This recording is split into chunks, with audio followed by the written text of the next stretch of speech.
धीरे बोलो, कोई सुन ना ले। यह बात हम सबके कानों में पड़ी होगी और हमारे मुंह से भी निकली होगी, लेकिन सोचने की बात यह है कि यह वाक्य कब कब हमारे मुंह से निकलता है और कब हमारे कानों में पड़ता है, क्योंकि ऐसी कम ही गुप्त राज होते हैं जो हम दूसरों के कानों में पड़ने नहीं देना चाहते।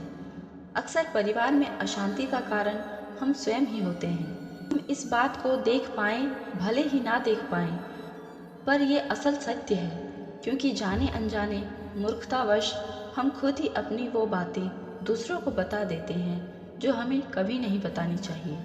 और वही बात है जो जाने अनजाने हमने किसी दूसरे के सामने बता दी थी, वही हमारे दुख का कारण बन जाता है, वही हमारे झगड़े का कारण बन जाता है।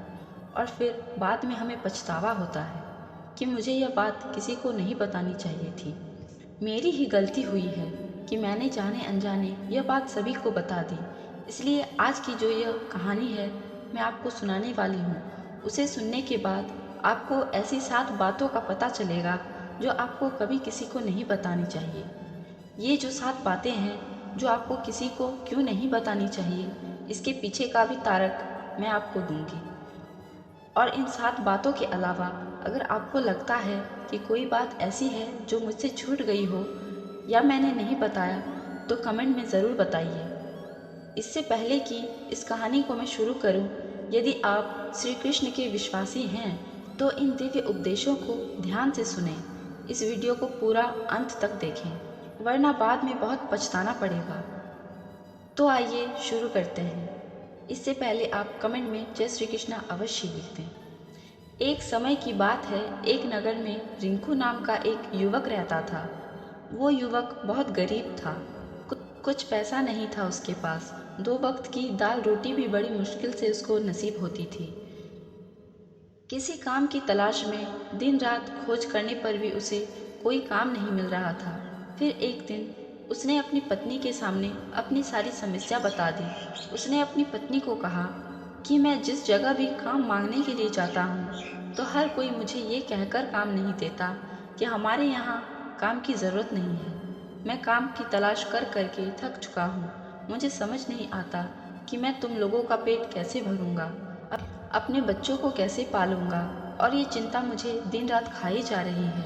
यह सुनकर उसकी पत्नी ने कुछ सोचकर कहा कि तुम एक आदमी के पास एक ही बार काम मांगने के लिए जाते हो, और जब वो काम नहीं देता तो तुम दोबारा उसके पास जाते तक नहीं। अगर तुम्हें उनसे काम लेना है तो तुम्हें हमदर्दी जतानी होगी, तुम्हें उनसे हमदर्दी हासिल करनी होगी, अपनी गरीबी दिखानी होगी, ताकि वो लोग तुम्हें तुम्हारी मजबूरी समझकर तुम्हें काम पर रख लें। इसलिए शर्म मत करो, उन्हें अपनी मजबूरी बताओ, अपनी गरीबी बताओ, और इसी उपाय से तुम अपना काम पा सकते हो। यह बात रिंकू के मस्तिष्क में बैठ गई और अगले दिन काम मांगने के लिए वह इस सेठ के पास जा पहुंचा, जहां पर वो पिछले दिन काम मांगने के लिए गया था। लेकिन इस बार उसने हाथ जोड़कर उस सेठ से प्रार्थना की, उससे विनती की कि वो बहुत गरीब है और उसे काम की बहुत आवश्यकता है। वो जो कुछ भी उसे देंगे उसमें संतुष्ट हो जाएगा, पर कृपया करके मुझे अपने यहाँ काम पर रख लें। उसकी यह हालत देखकर उसे सेठ ने अपने यहाँ काम पर रख लिया। वो रोज़ वहाँ पर काम करने जाता। अंदर ही अंदर वो बहुत खुश था कि उसे काम तो मिल गया, लेकिन उसका वेतन दूसरे लोगों से कम मिलता था। वही काम जो दूसरे लोग कर रहे थे उन्हें ज़्यादा वेतन मिल रहा था और इसे कम वेतन मिल रहा था। जब इस बारे में उसने अपने सेठ से कहा तो सेठ ने कहा कि देखो भाई, तुम्हें काम की ज़रूरत थी, मैंने तुम्हें काम दिया, ऐसा कैसे कर रहे हो तुम। यह सुनकर रिंकू वहीं पर चुप हो गया। बात कहीं ना कहीं सत्य थी, सच थी। सेठ ने तो उसे उसकी मजबूरी के हिसाब से काम दिया था और इसलिए वह अपने अनुसार ही वेतन देता था। लेकिन धीरे धीरे उसने ये बात अपने सेठ संबंधियों और अपने दोस्तों को भी बताना शुरू कर दी कि उसका सेठ कैसा आदमी है और उसे कितना वेतन देता है। समय बीतता रहा और रिंकू पूरी लगन के साथ अपना काम करता रहा, लेकिन अब परिस्थितियाँ बदलने लगी थी। सेठ अब रिंकू से दूसरे लोगों से ज़्यादा काम करवाता था और उनसे कम वेतन उसे देता था। यह बात रिंकू के मन को बहुत खलती थी। वह दूसरों से ज़्यादा मेहनत कर रहा है और उनसे कम वेतन पा रहा है। इसके कारण उसके आत्मसम्मान को बहुत गहरी चोट पहुंची। अब धीरे धीरे उसका मन अपने काम से हटने लगा। उसका मन काम में नहीं लगता था। जाहिर सी बात है कि ऐसी जगह किसका मन लगेगा जहां आदमी को अपने आत्मसम्मान के साथ समझौता करना पड़े। इसलिए जल्दी ही उसने अपना काम छोड़ दिया और वह घर पर आकर खाली बैठ गया। अब उसके पास घर का खर्चा चलाने के लिए पैसे नहीं थे, इसलिए उसने अपने सेठ संबंधियों और अपने दोस्तों से सहायता मांगनी शुरू की। लेकिन उसके दोस्त उसको दया का पात्र समझते थे, उसे दिलासा देते थे, लेकिन पीछे ही उसका मजाक उड़ाते थे। वो कहते थे कि कितना बेवकूफ़ है, सेठ ने इतना काम करवाया इससे और बेचारे को पैसे भी नहीं दिए। अरे हम इसको पैसे दे दें तो ये कल हमारा पैसा भी वापस नहीं कर पाएगा। इसकी ऐसी हालत है, काम तो उसके पास कुछ है नहीं, पैसा कहाँ से ला कर देगा। और इसकी वजह से रिंकू की हालत दिन पर दिन खराब होती जा रही थी। अब वो दिन रात तनाव में रहने लगा था। वही दोस्त, वही सेठ संबंधी जो उसके अपने होने का दिखावा करते थे, वह उसे दया का पात्र समझ रहे थे। उन्हें उसके ऊपर तरस आ रही थी। सब लोग आकर उसे ज्ञान तो बहुत देते थे, लेकिन कोई सहायता नहीं करता था। और अक्सर ऐसा ही होता है, ज्ञान देने वाले तो बहुत मिल जाते हैं, लेकिन मदद करने वाले, उंगली पकड़कर, हाथ पकड़कर आगे चलने वाले कितने लोग मिलते हैं। एक दिन उसे पता चला कि पड़ोस के गांव में एक साधु आया हुआ है जो बहुत ही ज्ञानी है। रिंकू इतना तनाव में था कि उसे कोई रास्ता नज़र नहीं आ रहा था, इसलिए जाने अनजाने वो उस साधु के पास पहुंच जाता है। वहां पहुंचकर वह सीधे उनके पैरों में गिरकर रोने लगता है। वो रोते रोते उन्हें अपनी सारी स्थिति बताता है। उन्हें बताता है कि किस तरह उसके सेठ ने उसका फ़ायदा उठाया और उसके सेठ संबंधी उसके साथ कैसा व्यवहार रखते हैं। सारी बातें सुनकर साधु ने उसे चुप कराते हुए कहा कि यह सारी समस्याएं तुम्हारी बुद्धिहीनता, तुम्हारी मूर्खता के कारण उत्पन्न हुई है। अगर तुम्हारे अंदर विवेक होता तो इनमें से एक भी समस्या तुम्हारे चित्त को दुखी नहीं कर सकती थी, लेकिन तुमने अपने विवेक के कारण, अपनी मूर्खता के कारण खुद ही अपने रास्ते में कांटे बढ़ा दिए। आज मैं तुम्हें 7 ऐसी बातें बताने जा रहा हूँ जो भूल कर भी किसी को मत बताना, और इन बातों का अनुसरण करते हुए तो बाहर से मिलने वाले दुखों को तो दूर कर ही सकते हो जो बेवजह दुनिया की वजह से तुम्हारे अंदर पनपते हैं। पहली बात जो किसी को नहीं बतानी चाहिए वो है अपनी मजबूरी। अपनी मजबूरी का दिखावा करके दूसरों का दया पात्र बनकर उनसे सहायता लेने की गलती कभी मत करना। हो सकता है कि आज वो तुम्हारी मजबूरी देखकर तुम्हारी सहायता कर दे, लेकिन कल वो तुम्हारा फ़ायदा उठाने से कभी नहीं चूकेगा। और अगर फ़ायदा भी नहीं उठाया तो दूसरों के सामने तुम्हारा मजाक बनाने में वो आदमी कभी नहीं चूकेगा।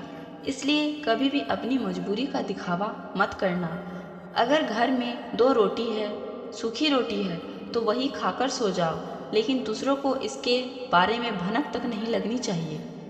ज़रा आप खुद ही सोचो, मजबूरी बताने का क्या प्रयोजन होता है एक इंसान का।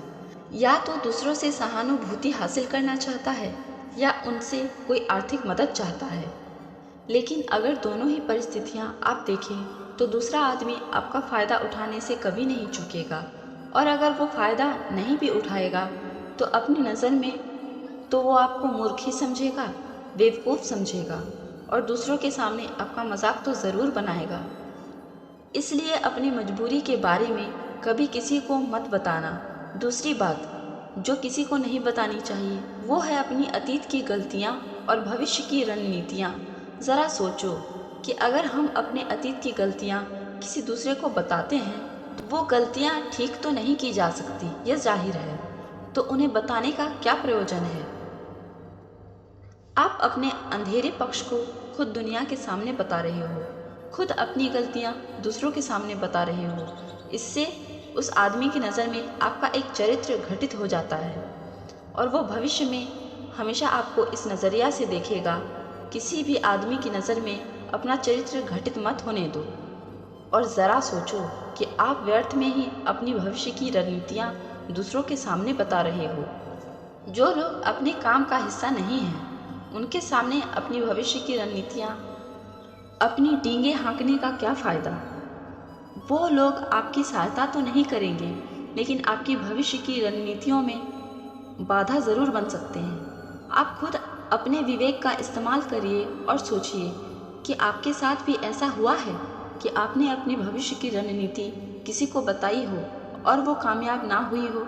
ज़रूर हुआ होगा, ज़रा गौर से सोचिए। तीसरी बात जो किसी को नहीं बतानी चाहिए वो है अपने घर की बातें। जो भी हमारे घर के अंदर आपस में बातचीत होती है, हमारे माँ बाप के साथ, हमारी पत्नी के साथ, हमारे बच्चों के साथ, वो बातें परिवार तक ही सीमित रहनी चाहिए। अगर आप इन बातों को दूसरों के सामने ढिंढोरा पीटते हो तो दूसरों को आपके घर में घुसने का एक मौका मिल जाता है और वो इसका फ़ायदा उठाने से कभी नहीं चूकेगा। वो आपके परिवार के सदस्यों को आपसे दूर लेकर जाने की कोशिश करेंगे।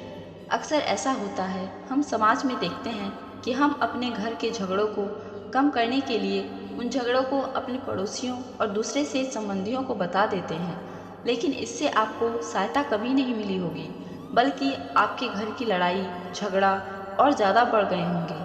और ये जाहिर है वो बढ़ेंगे। अगर आप अपने माँ बाप की बात दूसरों को बताएंगे तो आपके माँ बाप को बुरा ही लगेगा कि हमारा बेटा हमसे बताए बगैर दूसरों को ये बातें बता रहा है। इसलिए अपने घर की बातें और अपने घर के लड़ाई झगड़े किसी के सामने मत बताना। अगली बात जो मैं आपको बताने जा रही हूँ वो किसी को नहीं बतानी चाहिए। वो सुनने पर बहुत अजीब हो सकती है, लेकिन उसका सत्य भी मैं आपको एक तारक के माध्यम से दूंगी। मैं कहती हूँ कि अपनी आमदनी किसी को मत बताना।